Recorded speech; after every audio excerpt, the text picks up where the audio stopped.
ശാസ്ത്ര സാങ്കേതിക വിദ്യയിലും മറ്റുള്ള മേഖലയിലുമൊക്കെ നമ്മുടെ രാജ്യം പല രീതിയിൽ ഒച്ചിഴയുന്നത് പോലെ വളർച്ച കൈവരിക്കുമ്പോൾ ഒരു വിപണി സാധ്യത എന്ന നിലയിൽ ശരവേഗത്തിലാണ് കാര്യങ്ങൾ മുന്നോട്ട് സഞ്ചരിക്കുന്നത്. കച്ചവടത്തിനും വ്യവസായത്തിനും ധാർമ്മികതയുടെയോ നിയമപരമായ സംവിധാനങ്ങളുടെയോ ഒക്കെ അതിർവരമ്പുകൾ വളരെ ശുഷ്കിച്ച് വരണ്ടിരിക്കുന്ന ഈ കാലത്ത് ആ സാധ്യതകളെ മുഴുവൻ ആളുകൾ വിവിധ രീതികളിൽ കൊയ്തെടുത്തുകൊണ്ടിരിക്കുകയാണ്. ഇന്ത്യ നേരിടുന്ന ഏറ്റവും വലിയൊരു ദുരന്തമായി കഴിഞ്ഞ ദിവസം ഫേസ്ബുക്കിൽ ഒരു വ്ളോഗറോ മറ്റോ അവതരിപ്പിച്ച ഒരു ക്ലിപ്പ് കേൾക്കാനിടയായി. സാധാരണ ഈ കേരളത്തിലെ പ്രൈവറ്റ് ഹോസ്പിറ്റലുകളും പ്രൈവറ്റ് ഇൻഷുറൻസ് കമ്പനികളും നടത്തിക്കൊണ്ടിരിക്കുന്ന ഒരു പിടിച്ചടക്കൽ, ഒരു കോളനിവൽക്കരണത്തിൻ്റെ സവിശേഷമായ പ്രത്യേകതകൾ പലയിടങ്ങളിലും അനുഭവങ്ങളും വാർത്തകളുമായി നിറഞ്ഞു നിൽപ്പുണ്ട്. സത്യത്തിൽ ഇനിയുള്ള കാലത്ത് ചെറുത്തുനിൽപ്പ് എന്ന് പറയുന്നത് സംസ്ഥാന സർക്കാർ അടക്കമുള്ളവർ ഈ ക്ലിനിക്കൽ എസ്റ്റാബ്ലിഷ്മെൻറ്റ് ബില്ല് എന്ന് പറയുന്ന ആ ബില്ലിൽ ആവശ്യമായ ഭേദഗതികൾ വരുത്തി സാധാരണക്കാരായ മനുഷ്യർക്ക് അഫോർഡ് ചെയ്യാൻ കഴിയുന്ന ജനകീയ ആരോഗ്യ ക്ലിനിക്കുകൾ ഉണ്ടാകേണ്ടിയിരിക്കുന്നു നമ്മുടെ നാട്ടിൽ.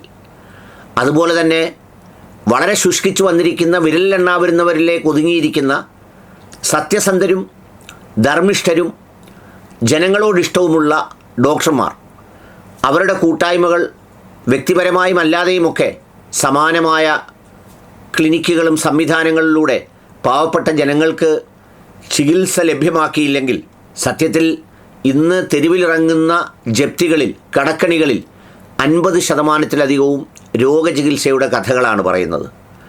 ഇതിനെ സംബന്ധിച്ചാണ് ഒരു വ്യത്യസ്തമായ കാരണം ഈ ആൾ നിരത്തിയിരിക്കുന്നത്. കേൾക്കാം ആ വീഡിയോ ഒന്ന്. India is facing a massive health crisis right now, and this is because of the greed of private hospitals. Let's look at some data. Today, our children practically have a much higher rate of developing ADHD, allergies, asthma, as well as diabetes. And this is not just because of the pollution.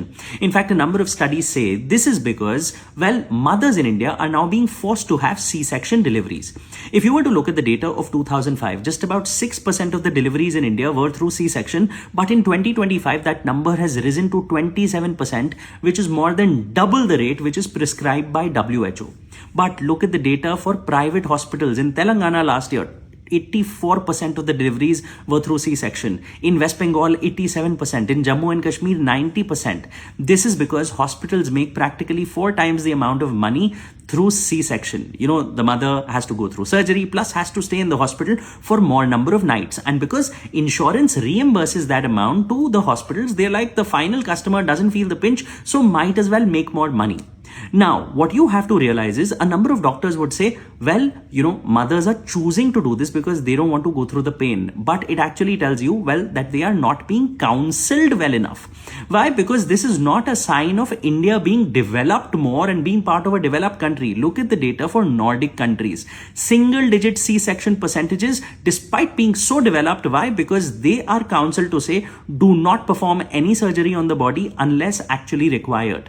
And a number of studies will tell you that children will have a much higher chance of ADHD as well as diabetes because if they pass naturally through the birth canal, their immunity improves and it prevents or reduces the chances of all these ailments in the future. Now, a number of luxury hospitals in India have started telling mothers that we will charge an X amount which is high, but if we are charging it, well, you have the option, you can go through any kind of birthing method. It could be natural, it could be C-section, it could be a water birth, anything, just to showcase that, well, they are not going to push the mother to a particular method only to make more money.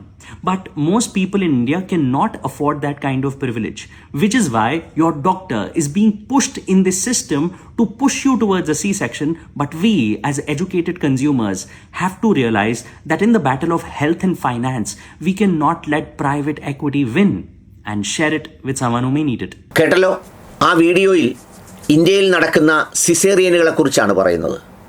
വളരെ സൗകര്യപൂർവ്വം, ചിലപ്പോഴൊക്കെ നാളും നേരവും വരെ നോക്കി caesarean ചെയ്യുന്നത് ഏറ്റവും സുഖകരമായ ഒരു സംഗതിയായി പ്രോത്സാഹിപ്പിക്കപ്പെടുന്നു എന്നുള്ളതാണ്. അങ്ങനെ ജനിക്കുന്ന കുട്ടികൾക്കുണ്ടാകുന്ന രോഗങ്ങളെക്കുറിച്ചാണ് അദ്ദേഹം പറയുന്നത്. ആസ്മ, ഡയബറ്റീസ്, പൊതുവിൽ പ്രതിരോധ ശേഷിയൊക്കെ ഗണ്യമായി ആ കുട്ടികളിൽ കുറയുന്നൊരു സ്ഥിതിവിശേഷമുണ്ട് എന്ന് അദ്ദേഹം പറയുന്നു. കൂടാതെ ഇത്തരം കാര്യങ്ങളൊക്കെ പണ്ട് അപൂർവമാണെങ്കിൽ ഇന്ന് സർവ്വസാധാരണമായി ഒരു സുഖകരമായി നമ്മൾ സാധാരണ ബാഗിൻ്റെ സിബ് മറ്റ് തുറന്നൊരു വസ്തു പുറത്തെടുക്കുന്നത് പോലെ ലാഘവത്തോടെ ചെയ്യുന്നുണ്ട്. പക്ഷേ അത് കാലാകാലം ആ സ്ത്രീക്കും കുഞ്ഞിനുമൊക്കെ ഉണ്ടാക്കുന്ന ആരോഗ്യ പ്രശ്നങ്ങളെ സംബന്ധിച്ച് ചിന്തിക്കുന്നതേയില്ല. ഏതായാലും വേണ്ടത്ര രീതിയിൽ സംസാരിക്കാതെ ഈ ലാഭകരമായ കച്ചവടത്തിന്, ലക്ഷങ്ങളുടെ വ്യത്യാസമുള്ള ഈ കച്ചവടത്തിന് സ്വകാര്യ ആശുപത്രികൾ പോലും കൂട്ടുപിടിക്കുമ്പോൾ അവിടെ നടക്കുന്ന വൻ കൊള്ളകളുടെ കഥകൾ രാജ്യത്തെങ്ങനെയാണ് നടക്കുന്നത് എന്നാണ് പറയുന്നത്. കേരളത്തിലൊക്കെ പിന്നെയും ഈ വിഷയങ്ങളെ സംബന്ധിച്ച് ഗുണമൊന്നും ഉണ്ടായില്ലെങ്കിലും വാർത്തകളെങ്കിലും പൊന്തി വരാറുണ്ട്. മറ്റ് സംസ്ഥാനങ്ങളിൽ ഇതിൻ്റെ ഒരു പ്രസക്തി പോലും ഉണ്ടാവില്ല എന്നതാണ് ഒരു സ്ഥിതിവിശേഷം. പറയാം, നമുക്കൊരു ധാർമ്മികതയ്ക്ക് വേണ്ടി ഞാനും ഇതിനെക്കുറിച്ച് പറഞ്ഞു എന്ന് എനിക്ക് സ്വയം സായുജ്യമടയാം.